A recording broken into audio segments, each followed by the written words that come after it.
દરેક નીતિની સામે કાયદાની રીતે ઊભો રહેતો SSK ન્યૂઝ ચેનલ।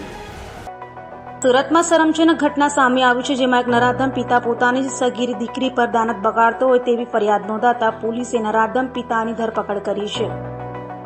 સુરતના ડિંડોલી પોલીસ મથકમાં સ્કૂલના યુનિફોર્મમાં 15 વર્ષીય દીકરી આવી પહોંચી હતી અને તેણે કહ્યું હતું કે પિતા રાત્રે સાથે સૂવા માટે દબાણ કરે છે અને છેડતી પણ કરે છે અને જો પોલીસ ફરિયાદ કરીશ તો મારી નાખીશ તેવી ધમકી પણ આપી હતી, જેથી સગીરાના શબ્દો સાંભળી પોલીસ ચોંકી ગઈ હતી અને પોલીસે તાત્કાલિક ગુનો નોંધી નરાધમ પિતાને ઝડપી પાડ્યો હતો।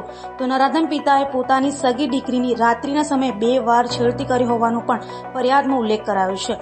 હાલ તો ડિંડોલી પોલીસે નરાધમ પિતાની ધરપકડ કરી વધુ તપાસ હાથ ધરી છે।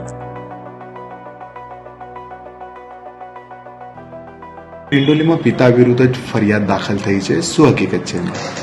ડિંડોલી વિસ્તારમાં ભરવાડનગર 4 રસ્તા એરિયા છે, જેમાંથી એક ફરિયાદી આવી અને પોતાની ફરિયાદ આપેલ છે કે પોતાની સગી ભત્રીજી જે છે એની ઉપર એના સગા પિતાએ શારીરિક અડપલા કરેલા છે, જે સંબંધે પોલીસે તાત્કાલિક એની ફરિયાદ લઈ અને કાયદેસર કાર્યવાહી કરી અને એની પિતાની ધરપકડ કરેલી છે।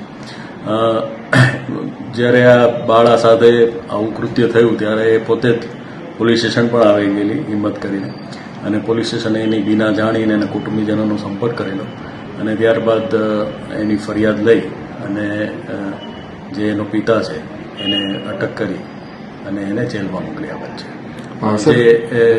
આ જે છે બાળા છે એની સાથે એની માતા હાલ એના વતન ગયેલી હોય ને એનો ગેરલાભ લઈ અને પિતાએ આ કૃત્ય કરેલું હોય એવું તપાસમાં ખુલવા પામેલ છે। દરેક નીતિની સામે કાયદાની રીતે ઊભો રહેતો SSK ન્યૂઝ ચેનલ।